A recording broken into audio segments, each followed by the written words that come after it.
Salut à tous, salut à tous les parieurs, j'espère que vous allez bien. Bienvenue sur ma chaîne. Ici on parle de pronostics, de stratégie et de tout ce qui concerne les paris sportifs et le milieu global de l'investissement. Et aujourd'hui, dans cette vidéo, je vais vous donner mes pronostics, mes points de vue pour tous les matchs de la prochaine journée de Ligue 1. Comme d'habitude, n'oubliez pas de liker la vidéo, de partager et de mettre dans les commentaires vos pronostics. Présentation rapide pour ceux qui ne me connaissent pas, moi c'est Thomas, je suis parieur, pronostiqueur, tipster depuis 2018. Je suis spécialisé dans les pronostics sécurisés de type chance double, paris dronobet, omnobet, away-no-bet, les paris over-under ainsi que les paris à handicap. Je propose également sur mon site un service de suivi de mes pronostics. Pour ceux que ça intéresse, vous avez le lien en description. Je vais maintenant vous donner mes pronostics et pour comprendre la sécurisation et la sélection des pronostics, j'explique tout dans ces vidéos.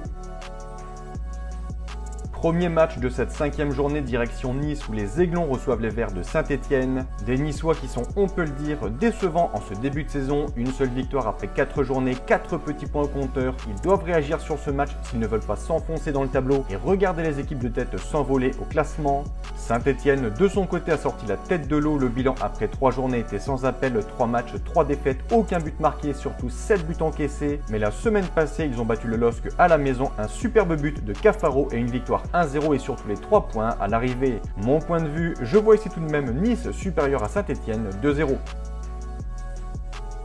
Second match, Lille reçoit le Racing Club de Strasbourg. Des Lillois qui après 2 succès contre Reims puis Angers les 2 fois sur le score de 2-0 ont enchaîné 2 revers contre Paris tout d'abord à domicile mais surtout à Saint-Etienne. Défaite très décevante pour les Dogs, avaient-ils peut-être déjà la tête à la Ligue des Champions et ce match au Sporting. En tout cas, Lille doit tout de suite réagir si comme Nice ils ne veulent pas se faire distancer. Je vais donner la victoire au LOSC 2-1.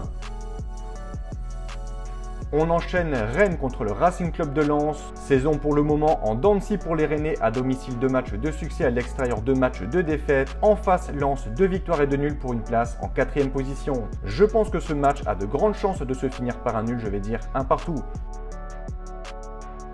4e match de cette 5e journée, le Stade de Reims contre le Paris Saint-Germain. Des Parisiens qui sont très impressionnants cette saison en championnat. Ils affichent clairement un niveau que l'on n'avait pas vu depuis longtemps dans ce club. Kylian Mbappé est parti, il n'y a également plus aucune star dans l'effectif et franchement ça se ressent dans le jeu, c'est plus fluide, c'est moins axé sur tel ou tel joueur, un très bel effectif, un beau collectif, du beau jeu, franchement ce pari-là est très séduisant. Je les vois confirmer leur place de leader avec un nouveau succès en terre rémoise 2-0.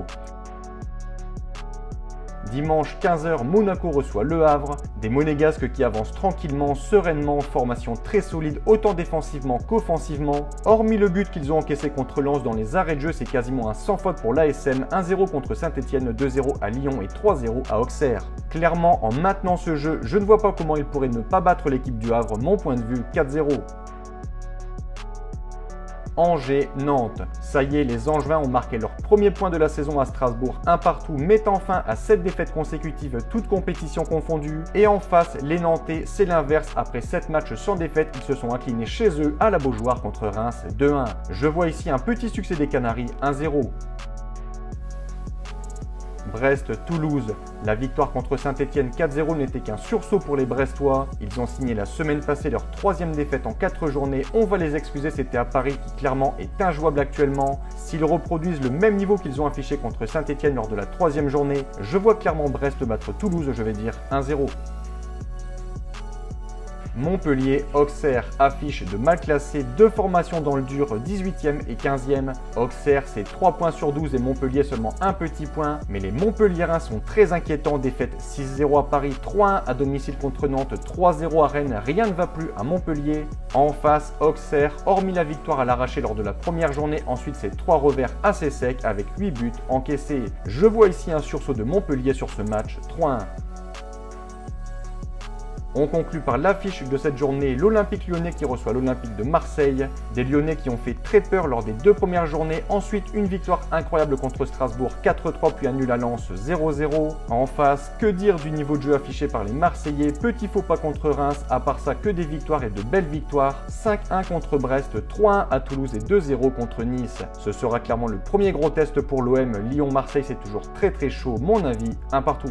Donc voilà pour mes pronostics et je vous conseille une dernière chose, Si vous souhaitez gagner au pari sportif et être rentable sur le long terme, il faut parier sur les meilleurs bookmakers, ce qui vous permettra d'augmenter considérablement vos bénéfices. Pour ma part, j'utilise le bookmaker Pinacle en passant par le broker Asian Connect et dans cette vidéo, je vous explique étape par étape comment parier sur ce bookmaker. Vous avez le lien en description. Donc voilà, n'hésitez pas si vous avez des questions. Merci d'avoir regardé et sur ce, je vous dis une très bonne journée, bon pronostic.